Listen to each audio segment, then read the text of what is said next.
First contact fallout. The stars blurred as the ESS Pathfinder decelerated from its hyperspace jump. On the bridge, Commander Darius Walters gripped the arms of his command chair, the tension in his shoulders finally easing as the ship stabilized in normal space. "Jump complete, Commander," announced Lieutenant Rivera at the helm. "We've arrived at the coordinates." Walters nodded, his weathered face illuminated by the soft blue glow of the tactical display. "Status report." "All systems nominal," reported Chief Engineer Okonkwo. "The new drive performed better than expected. Minimal strain on the containment fields." "Good.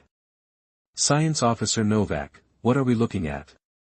Walters turned to the tall, focused woman at the sensor station. Lydia Novak frowned, her fingers dancing across the holographic interface. "Commander, I'm detecting unusual radiation patterns approximately 2 million kilometers from our position. It's unlike anything in our database." "Natural phenomenon?" Walters asked, leaning forward. "I don't think so," Novak replied, her voice dropping.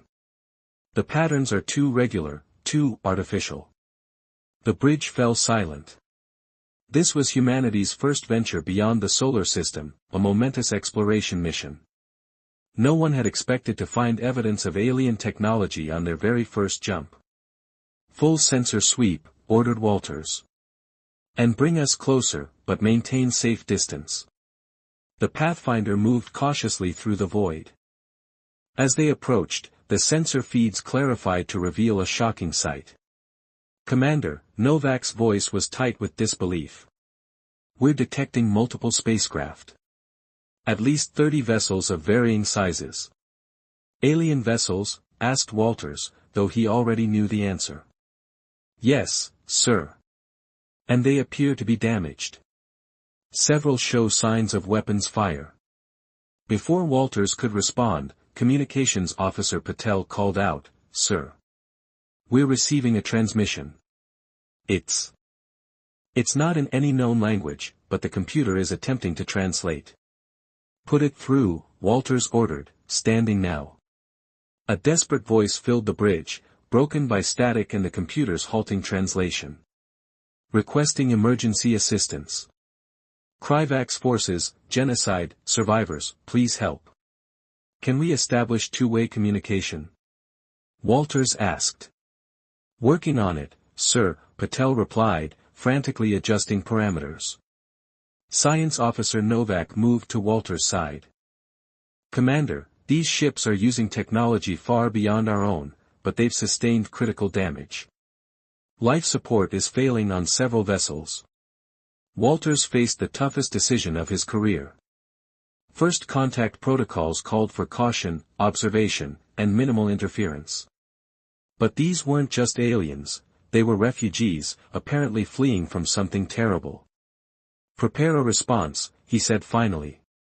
"Tell them we're from Earth and we'll render whatever assistance we can." Within hours, the Pathfinder was alongside the alien fleet. The refugees called themselves the Aloran Collective, a federation of species fleeing the relentless expansion of the Kryvax hegemony, a militaristic empire bent on dominating the sector. In the conference room, Walters and his senior staff met with Ambassador Thorin, a tall humanoid with silvery skin and large, expressive eyes that reflected both hope and exhaustion. "Your arrival is most fortunate," Thorin said, his translator now functioning smoothly. "We have been running for months, our ships failing, our people dying."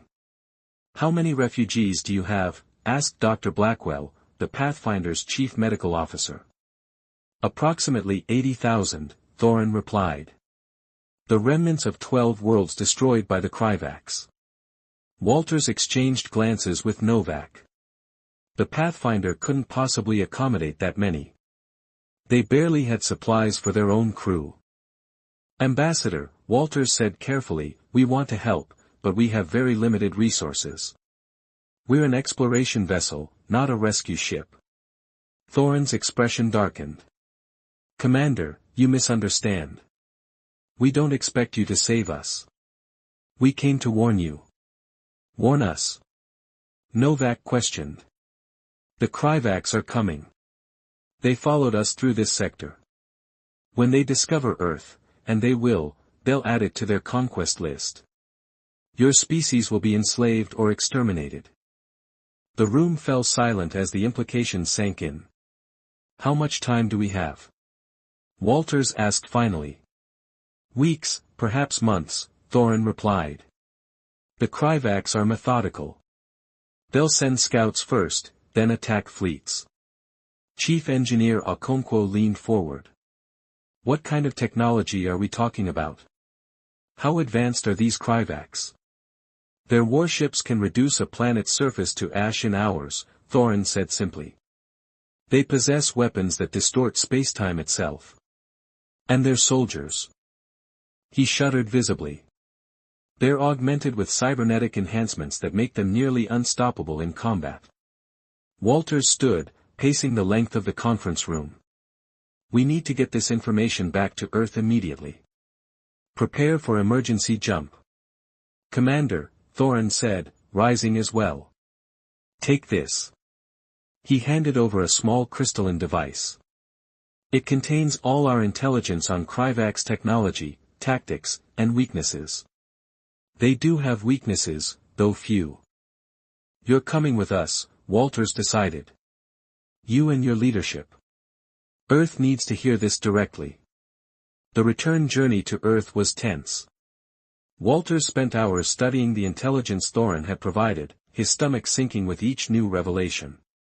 The Kryvax had conquered over 30 civilizations, some more advanced than humanity. Their Black Armada, a fleet of massive dreadnoughts, was their ultimate weapon, capable of overwhelming any defense. When the Pathfinder arrived in Earth orbit, the news of alien contact, and imminent invasion, spread like wildfire. The United Earth Defense Council convened an emergency session, with Walters, Novak, and Thorin testifying before grim-faced officials. You understand what you're asking? General Hammond, the Council's military chairman, asked. You want us to prepare for war against an enemy we've never seen, using technology we barely understand. Yes, General, Walters replied firmly. Because the alternative is extinction. Admiral Zhou, head of the Space Force, studied the tactical projections.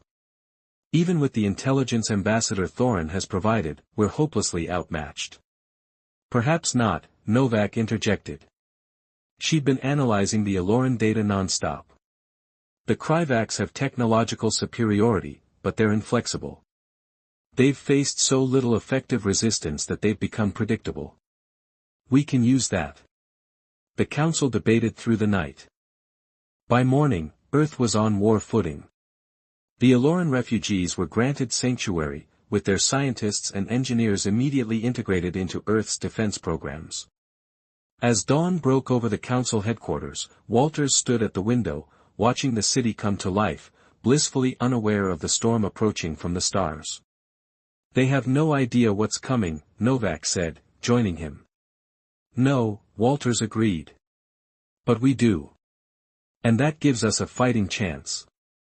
In orbit above, the first Kryvax scout ship emerged from hyperspace, its sensors sweeping Earth's defenses. First contact had evolved into first conflict, and humanity's trial by fire was about to begin. The orbital gambit. They're testing our defenses, Admiral Hiroshi Tanabe announced, his weathered face illuminated by the holographic display of Earth's orbital space. A dozen red markers indicated Kryvax scout ships maintaining position just beyond the Moon's orbit. The Situation Room beneath Geneva hummed with tense activity as military and scientific personnel from across the globe coordinated Earth's response to the looming threat. 3 weeks had passed since the Pathfinder's return, and humanity had been working around the clock to prepare. They haven't engaged yet, noted General Lucia Vasquez, commander of the United Earth Defense Forces. Why the hesitation? Standard Kryvax protocol, Ambassador Thorin explained, his silver skin gleaming under the harsh lights. They're mapping our defenses, analyzing our capabilities, and formulating the most efficient strategy to overwhelm us. Admiral Tanabe nodded grimly. Then we need to show them something worth analyzing. He manipulated the holographic display, highlighting Earth's hastily assembled defensive fleet, a motley collection of retrofitted civilian vessels and military spacecraft never designed for interstellar combat. Conventional wisdom would have us position our forces here. Tanabe indicated a defensive perimeter around Earth. But conventional wisdom won't save us against the Kryvax. "What are you proposing, Admiral?" asked President Landry, who had been silently observing the briefing. Tanabe's eyes gleamed with dangerous intelligence. "The orbital gambit. We position our fleet not to defend Earth, but to appear vulnerable, even incompetent." The room erupted in protests until Tanabe raised his hand. "The Kryvax expect us to be technologically inferior but tactically sound. By positioning our fleet inefficiently, we invite their contempt. And contempt breeds overconfidence." In the adjoining research facility, engineer Naomi Okada hunched over a disassembled Aloran shield generator, her eyes rimmed red from days without proper sleep. The technology was decades beyond Earth's current capabilities, but Okada had always thrived on impossible challenges. "If we reroute the quantum field stabilizers through a modified EMP array," she muttered to herself, "we might be able to create a directional disruption effect." Dar. Felix Reinhold, a theoretical physicist who had been working with Okada, looked up from his calculations. "That would violate at least 3 laws of thermodynamics." "The Elorans already shattered those laws," Okada replied without looking up. "We're just picking up the pieces." Reinhold smiled despite the dire circumstances. "If anyone can reverse engineer alien technology in 3 weeks, it's you, Naomi." "We don't have a choice," she said, finally meeting his gaze. "The Kryvax fleet will be here within days. Without functional shield disruptors, our ships might as well be made of paper." A soft chime from the laboratory door announced the arrival of Commander Walters. The explorer had been reassigned as liaison between the military and scientific teams, his first-hand experience with both the Elorans and Kryvax making him invaluable. "How's progress?" Walters asked, his voice betraying the strain they all felt. Okada straightened, wincing as her back protested the sudden movement. "We've managed to adapt the Aloran shield technology to our largest vessels. It's not as efficient as their original designs, but it should withstand several direct hits from Kryvax weapons." "And the offensive capabilities?" "That's where we've had a breakthrough," Reinhold interjected, pulling up schematics on a nearby display. "We've modified our nuclear arsenal with Aloran phase-shifting technology. When detonated, these weapons will briefly exist in multiple dimensions simultaneously, bypassing conventional shields." Walters studied the schematics, impressed despite his limited understanding of the underlying physics. "Mass production?" "Already underway," Okada confirmed. "But we need more time." Walters nodded grimly. "I'll inform Admiral Tanabe. His orbital gambit may need to buy us more time than initially planned." The following day, Earth's defensive fleet began its seemingly haphazard deployment. Ships moved into positions that any first-year cadet would recognize as tactically unsound, leaving apparent gaps in Earth's defenses. From the bridge of the ESS Dauntless, Admiral Tanabe watched the deployment with calculated calm. The hastily retrofitted vessel had been a luxury passenger liner just weeks ago. Now it served as humanity's flagship, bristling with experimental weapons and shields. "All ships in position, Admiral," reported Captain Hendricks, the Dauntless commanding officer. "Excellent," Tanabe replied. "Now we wait." They didn't have to wait long. Within hours, the Kryvax scouts began moving closer, probing Earth's defenses with increasing boldness. In the Geneva Situation Room, President Landry paced nervously. "They're taking the bait." "They are," Thorin confirmed, watching the tactical display. "But be warned, the Kryvax are ruthless but not stupid. If they sense a trap, they will retreat and return with overwhelming force."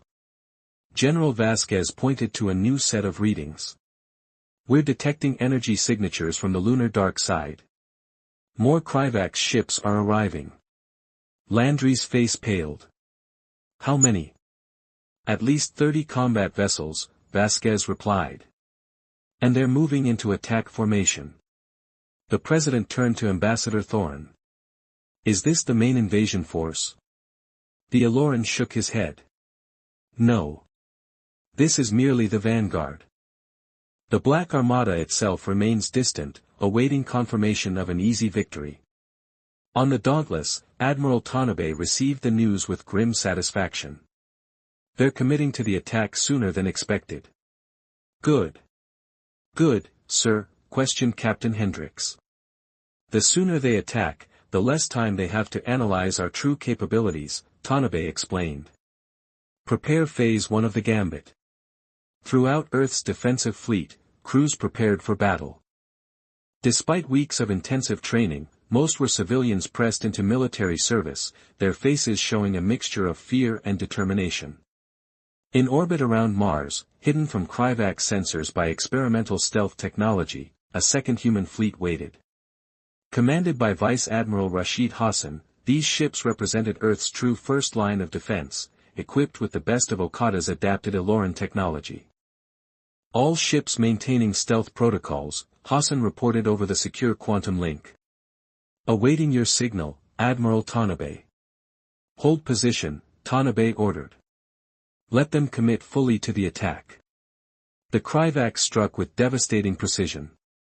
Energy weapons tore through space, targeting the apparently vulnerable human vessels. Several ships were destroyed in the opening volley, their crews sacrificed in Tanabe's desperate gambit. Return fire, Tanabe commanded, his voice steady despite the chaos erupting around him. Defensive pattern Alpha. Make it look good, but not too good. Earth's fleet responded with conventional weapons, missiles and railguns that were largely ineffective against Kryvax shields. It was a deliberate show of technological inferiority, designed to reinforce the enemy's overconfidence. In the Geneva Situation Room, President Landry watched in horror as human ships were destroyed one after another. This is slaughter, she whispered. It's necessary, General Vasquez replied, though her own face was ashen. Every ship lost buys time for Okada's team to complete their work. In the research facility, Okada worked frantically, making final adjustments to the phase-shifting weapons. We're ready, she announced over the comm, the disruptors are calibrated for Kryvax shield frequencies. The battle in Earth orbit intensified. The Kryvax, sensing victory, pressed their advantage, moving deeper into Earth's defensive perimeter. Their formation was tight, efficient, and predictable. They've crossed the threshold, announced Captain Hendricks, watching as the enemy fleet passed the predetermined coordinates. Admiral Tanabe allowed himself a small smile. Spring the trap. Signal Admiral Hassan. The Mars fleet dropped their stealth protocols and accelerated toward Earth at maximum speed. Simultaneously, the seemingly retreating Earth vessels reversed course, revealing weapon systems that had remained hidden until this moment. All ships, deploy phase-shifting warheads, Tanabe ordered. Target their command vessels. The modified nuclear weapons streaked across space. When they detonated, reality itself seemed to warp around the Kryvax ships. Their advanced shields, designed to stop conventional energy and matter, failed against weapons that briefly existed in multiple dimensions at once. 3 Kryvax command ships were destroyed outright. Others sustained heavy damage as their shields collapsed under the unprecedented assault. It's working, exclaimed Hendricks, unable to contain his excitement. Don't celebrate yet, Tanabe cautioned. This is just the opening move. The Kryvax fleet, stunned by the unexpected resistance, began to regroup. Their tactical formations shifted, adapting to the new threat with alarming speed. In the research facility, Okada watched the battle telemetry with intense focus. The phase-shifting effect is degrading with each detonation, she reported. They're already adapting their shield frequencies. How long until they're immune? Asked Walters. Hours, maybe less, Okada admitted. Their technological adaptation rate is unprecedented. Operation Shadow Strike. The ESS Phantom slipped through the darkness of space like a ghost, its experimental stealth systems rendering it nearly invisible to conventional sensors. Inside the compact bridge, Colonel Jamal Reeves studied the tactical display showing their approach to the massive Kryvax forward base orbiting a gas giant in the Proxima Centauri system. "Status report," Reeves ordered, his deep voice calm despite the tension permeating the ship. Lieutenant Olivia Devereaux, the team's technical specialist, looked up from her console. "Stealth systems functioning at optimal levels, Colonel. Kryvax patrols are passing within 5,000 kilometers without detecting us." "Good," Reeves nodded. "And our target?" "The command vessel Dominion is docked at the central hub," reported Captain Marcus Wolfe, Reeves' second-in-command. A holographic image materialized, showing a massive, angular ship that dwarfed everything around it. "Intelligence from the Ellerans confirms it carries the full schematics and deployment plans for the Black Armada." Reeves studied the image, his weathered face betraying no emotion. At 53, he was considered old for field operations, but his experience was irreplaceable. 20 years in special forces had taught him that impossible missions were merely difficult ones in disguise. "Dr. Ivanov, how's our insertion package?" "Dar." Nikolai Ivanov, a brilliant xenobiologist with unexpected talent for covert operations, gestured to the specialized equipment lining the ship's cargo bay. "The biosignature maskers are calibrated to Kryvax sensory parameters. As long as we avoid direct visual contact, their automated systems should register us as maintenance drones." Reeves turned to the final member of his core team. "Lieutenant Torres, infiltration route." Elena Torres, navigation and infiltration specialist, pulled up a detailed schematic of the Kryvax base.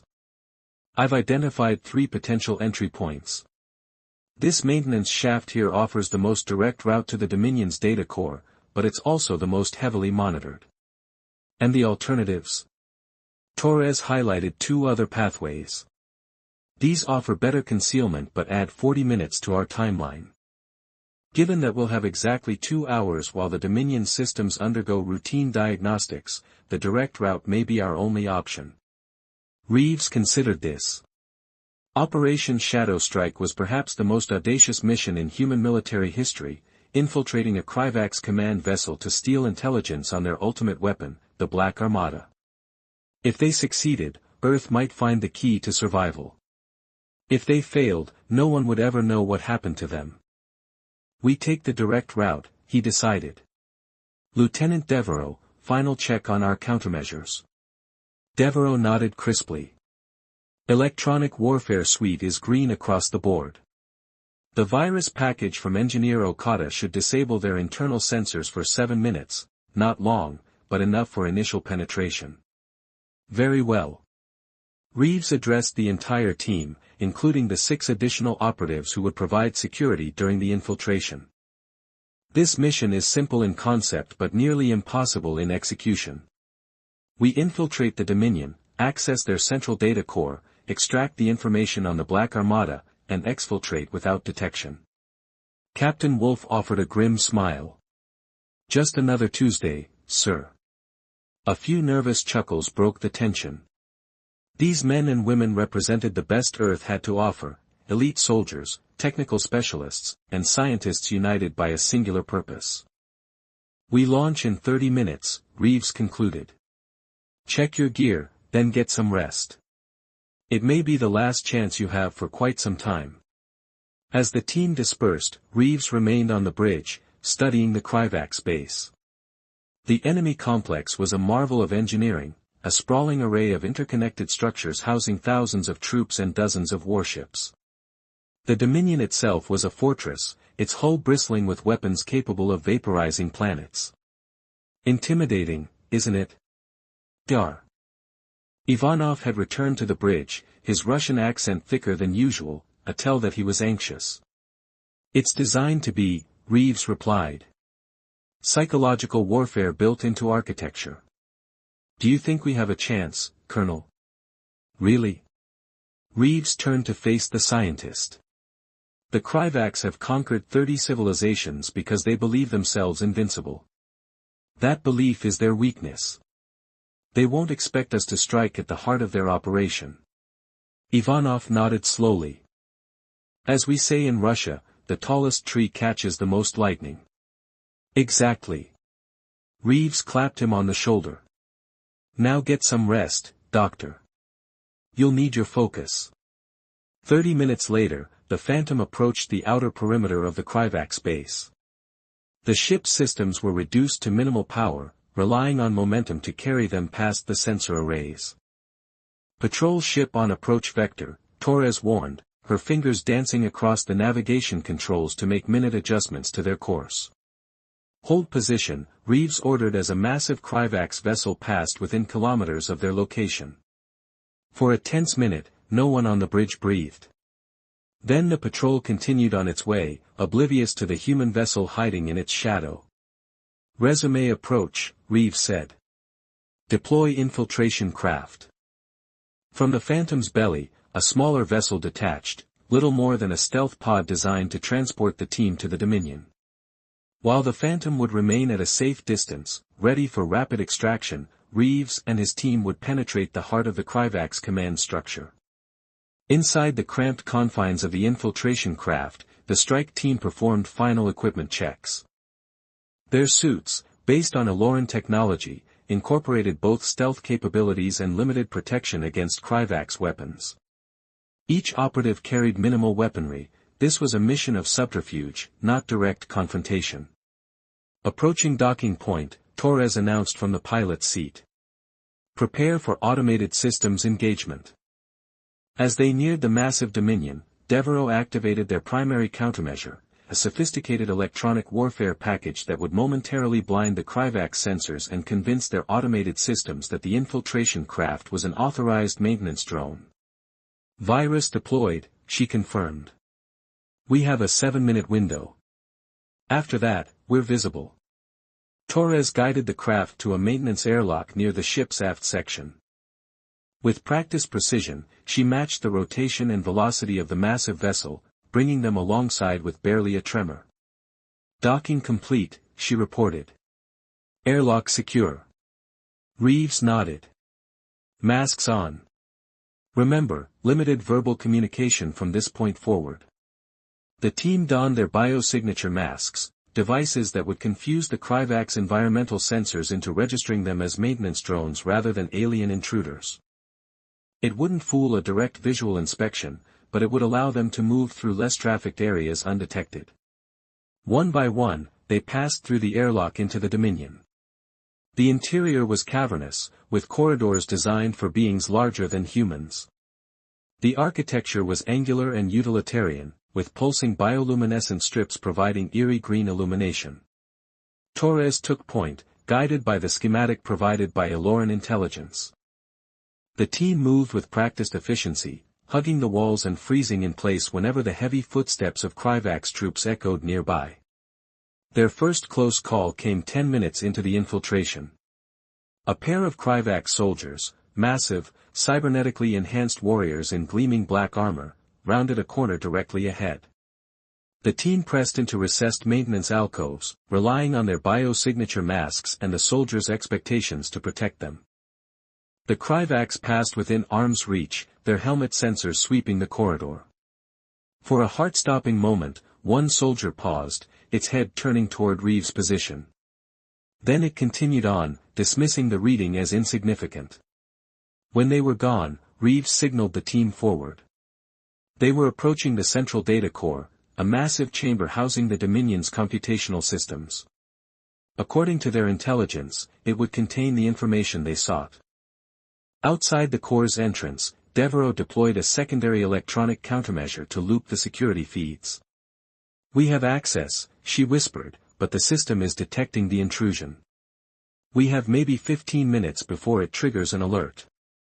Then we work fast, Reeves replied.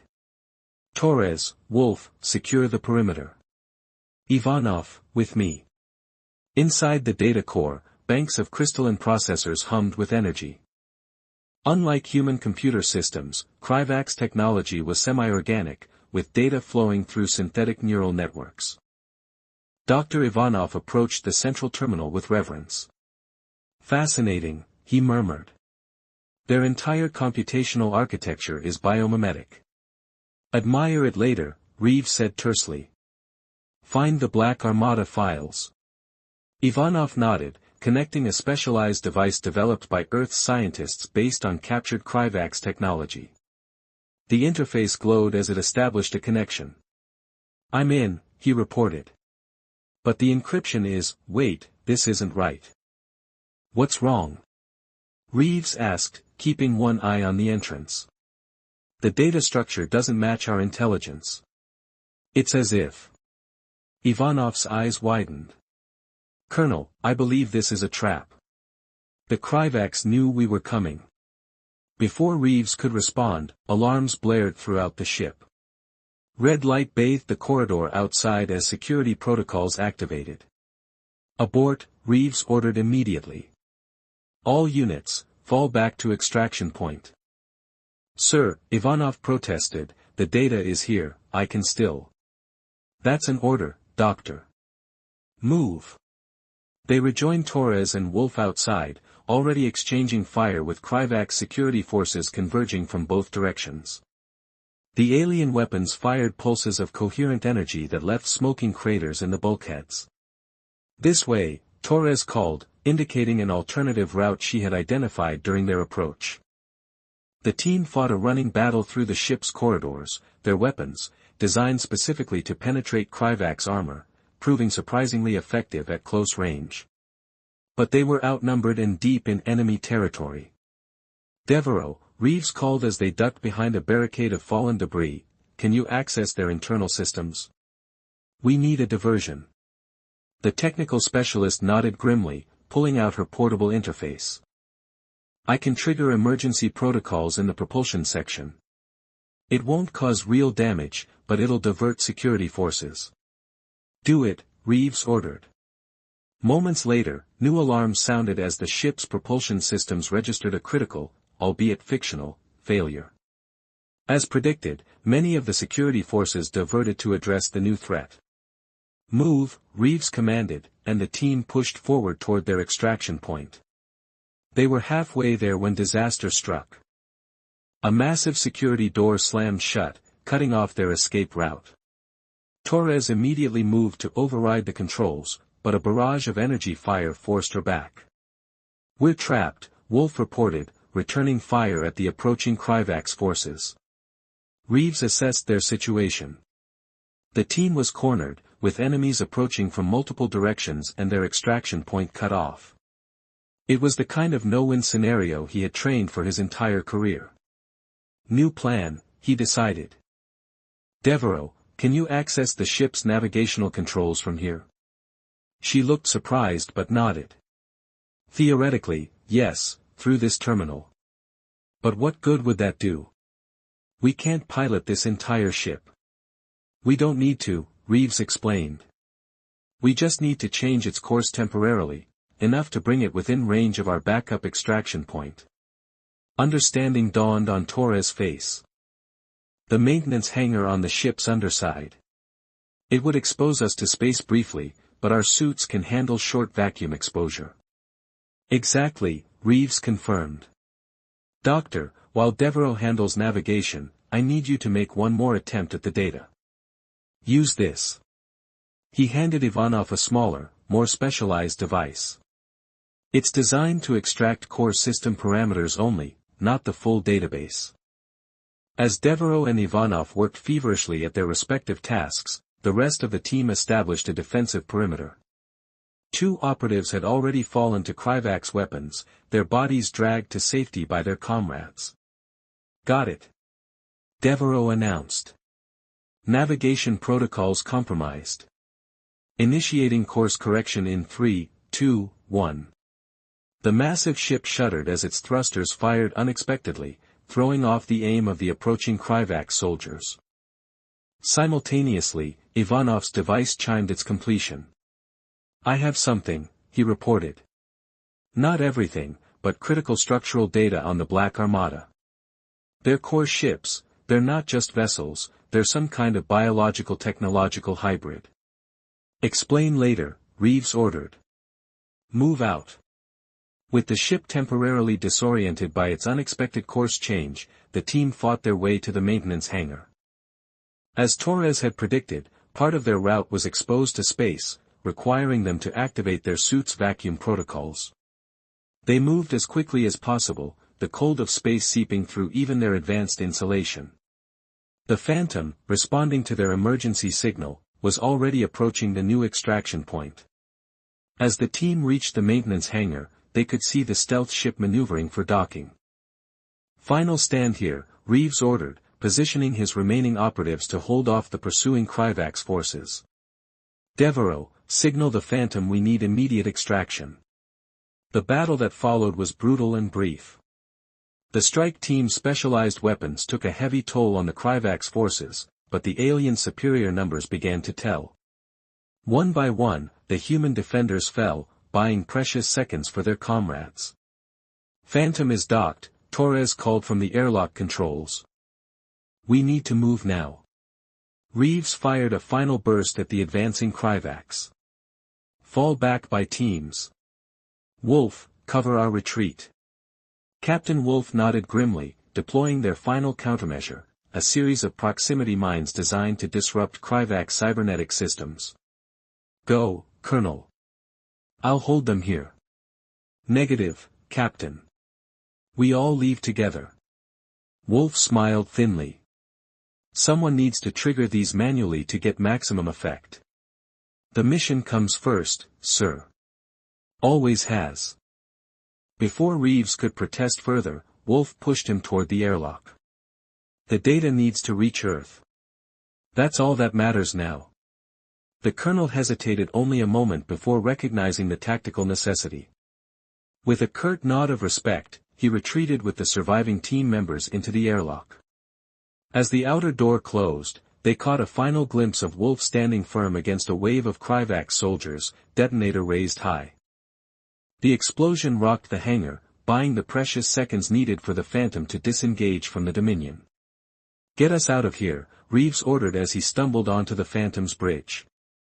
"Maximum stealth, evasive pattern delta." The Phantom pulled away as Kryvax weapons began targeting their position. The ship shuddered under near misses, but its advanced stealth systems and the confusion aboard the Dominion allowed them to slip away into the darkness of space. "Status report," Reeves demanded once they'd put some distance between themselves and the Kryvax base. 5 casualties, Torres reported grimly. "Captain Wolf and 4 others." Reeves nodded, absorbing the loss. "Dr. Ivanov, what did we get?" The scientist was already analyzing the stolen data. "It's incomplete but valuable. The Black Armada isn't just a fleet, it's a singular entity spread across multiple vessels. The ships are controlled by a central consciousness." "A hive mind?" Devereaux asked, joining them despite a nasty plasma burn on her shoulder. "More complex than that," Ivanov replied. "It's a biological supercomputer distributed across multiple platforms. Each ship is both independent and part of the greater whole." Reeves frowned.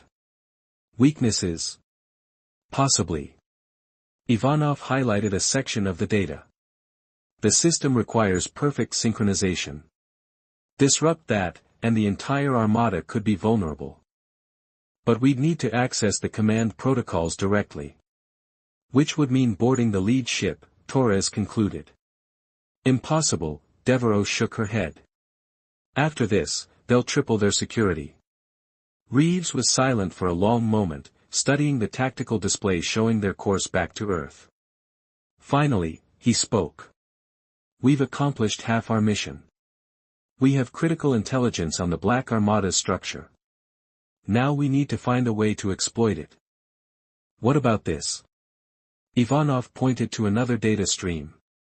"It appears to be biological in nature, something about the Kryvax themselves." "Download it all," Reeves ordered.